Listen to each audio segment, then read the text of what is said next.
Hi എല്ലാവർക്കും നുമിസ്മാറ്റിക്സിൻ്റെ പുതിയ ഒരു വീഡിയോയിലേക്ക് സ്വാഗതം. ഇന്നത്തെ വീഡിയോയിൽ ഞാൻ നിങ്ങൾക്ക് പരിചയപ്പെടുത്താൻ പോകുന്നത് ആസ്ട്രിയ എന്ന് പറയുന്ന രാജ്യത്തിലെ 1 ക്രോൺ എന്നറിയപ്പെടുന്ന വിൻറ്റേജ് ബാങ്ക് നോട്ടിനെ കുറിച്ചാണ്.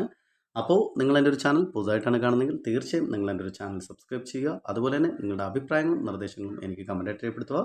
അപ്പോൾ നമുക്ക് ആ ഒരു നോട്ടൊന്ന് പരിചയപ്പെടാം. വിൻറ്റേജ് ബാങ്ക് നോട്ടാണ്. അതുപോലെ തന്നെ ഞാൻ നേരത്തെ തന്നെ കുറച്ച് വീഡിയോകൾ പരിചയപ്പെടുത്തിയിട്ടുണ്ടായിരുന്നു.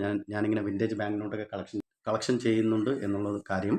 അപ്പോൾ അങ്ങനെ എൻ്റെ കളക്ഷനിലേക്ക് എനിക്ക് ലേറ്റസ്റ്റ് ആയിട്ട് 2 നോട്ട് എനിക്ക് ആസ്ട്രേലിയ 1 ക്രോൺ എന്നറിയപ്പെടുന്ന 2 നോട്ടിൻ്റെ കളക്ഷൻ കിട്ടിയായിരുന്നു. അപ്പോൾ ആ ഒരു നോട്ട് നമുക്കൊന്ന് പരിചയപ്പെടാം. അപ്പോൾ ഇതാണ് നമ്മളിന്ന് പരിചയപ്പെടാൻ പോകുന്ന ആസ്ട്രേലിയ 1 ക്രോൺ എന്നറിയപ്പെടുന്ന കറൻസി വിൻറ്റേജ് ബാങ്ക് നോട്ടാണ്. അത്യാവശ്യം മാർക്കറ്റിൽ നമുക്ക് നല്ലൊരു പ്രൈസിന് ലഭിക്കുന്ന നല്ലൊരു വാല്യുബിൾ ആയിട്ടുള്ള കറൻസിയാണ്. അതുപോലെ തന്നെ ഈ ഒരു കറൻസി ഒരു പേപ്പർ പോലെ ഇരിക്കുമെങ്കിൽ പോലും വിൻറ്റേജ് ബാങ്ക് നോട്ടാണ്. 1916 ആ ഒരു ഗവൺമെൻറ് ഈ ഒരു നോട്ട് പുറത്തിറക്കിയിരിക്കുന്നത്. ഒരുപാട് കാര്യങ്ങളും ഒരുപാട് ഡീറ്റെയിൽസ് ഈ ഒരു കറൻസിക്ക് ഉണ്ട്. അപ്പോൾ ആ ഒരു ഡീറ്റെയിൽസൊക്കെ ഞാൻ നിങ്ങൾക്ക് മനസ്സിലാക്കണമെങ്കിൽ ഞാൻ നേരത്തെ പറഞ്ഞതുപോലെ തന്നെ എനിക്കിതിൽ കുറച്ച് ഡീറ്റെയിൽസ് ഒന്നും ക്ലിയർ ആയിട്ട് പറഞ്ഞു തരാൻ അറിയത്തില്ല. അതുകൊണ്ടാണ് ഞാൻ നിമിസ്റ്റ എന്ന് പറയുന്ന ആപ്ലിക്കേഷൻ നിങ്ങൾ ജസ്റ്റ് ഒന്ന് സെർച്ച് ചെയ്ത് നോക്കാൻ പറയുന്നത്. അത് നിങ്ങൾക്കും കൂടുതലായിട്ട് ഉപകാരപ്പെടും. അതുപോലെ തന്നെ നിങ്ങൾക്കും കൂടുതലായിട്ട് കുറച്ച് കാര്യങ്ങളൊക്കെ കറൻസിയെക്കുറിച്ച് പഠിക്കാനും പറ്റും. അപ്പോൾ ആ ഒരു നിമിസ്റ്റ എന്ന് പറയുന്ന ആപ്ലിക്കേഷനിൽ നിങ്ങൾ ജസ്റ്റ് ഒന്ന് നോക്കിക്കഴിഞ്ഞാൽ മനസ്സിലാവും 1 ക്രോൺ എന്ന് പറയുന്ന ആസ്ട്രേലിയ കറൻസിയുടെ മറ്റ് ഡീറ്റെയിൽസ്, അതായത് ഈ ഒരു എഴുതിയിരിക്കുന്നത് എന്താണെന്നുള്ളതും ലെറ്റേഴ്സ് എന്താണെന്നുള്ളതും ഈ ഒരു ഫോട്ടോസിനെ കുറിച്ചുള്ള ഡീറ്റെയിൽസ് എന്താണെന്നുള്ളതും. അപ്പോൾ ഈ ഒരു കറൻസി 1916 ആ ഒരു ഗവൺമെൻറ് ആസ്ട്രിയ എന്ന് പറയുന്ന ഗവൺമെൻറ് പുറത്തിറക്കിയിരിക്കുന്നത്.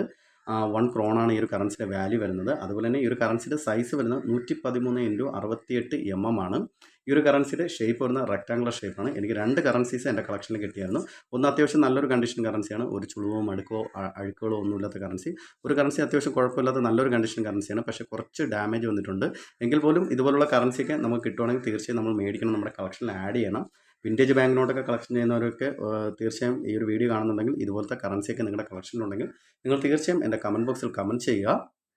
അപ്പോൾ ഈ ഒരു കറൻസിക്ക് ഈ ഒരു മാർക്കറ്റിൽ എന്താണ് വില എന്ന് ചോദിച്ചു കഴിഞ്ഞാൽ അത്യാവശ്യം നല്ലൊരു വില തന്നെ വരുന്നുണ്ട്. ഏകദേശം നല്ലൊരു കണ്ടീഷൻ കറൻസിക്ക് 200 രൂപ മുതൽ നല്ലൊരു UNC കണ്ടീഷൻ കറൻസിക്ക് 600 രൂപ വരെ മാർക്കറ്റ് വില വരുന്നുണ്ട്. ചിലപ്പോൾ നമുക്ക് 300 രൂപയ്ക്ക് 350 രൂപയ്ക്കൊക്കെ ഈ ഒരു കറൻസി കിട്ടാം. ഇത് നല്ലൊരു കണ്ടീഷൻ കറൻസിയാണ്.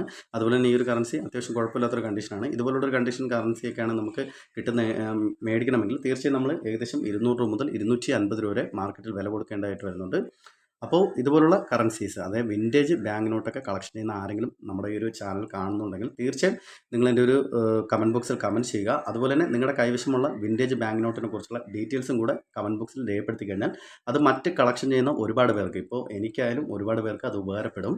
അതുപോലെ തന്നെ നിങ്ങളുടെ കളക്ഷനിലുള്ള വിൻറ്റേജ് ബാങ്ക് നോട്ടിനെ കുറിച്ചുള്ള ഡീറ്റെയിൽസും നിങ്ങൾ കമൻറ്റ് ബോക്സിൽ കമൻറ്റ് ചെയ്യുക. അതുപോലെ തന്നെ നിങ്ങൾക്ക് എൻ്റെ ഒരു വീഡിയോ ഇഷ്ടമായെങ്കിൽ നിങ്ങൾ എന്നെ തുടർന്ന് സപ്പോർട്ട് ചെയ്യുക. എൻ്റെ ഒരു ചാനൽ സബ്സ്ക്രൈബ് ചെയ്യുക, ലൈക്ക് ചെയ്യുക. നിങ്ങളുടെ അഭിപ്രായങ്ങളും നിർദ്ദേശങ്ങളും എനിക്ക് കമൻറ്റായിട്ട് രേഖപ്പെടുത്തുക. അപ്പോൾ അടുത്തൊരു വീഡിയോ ആയിട്ട് വരുന്നവരെ ബൈ ബൈ.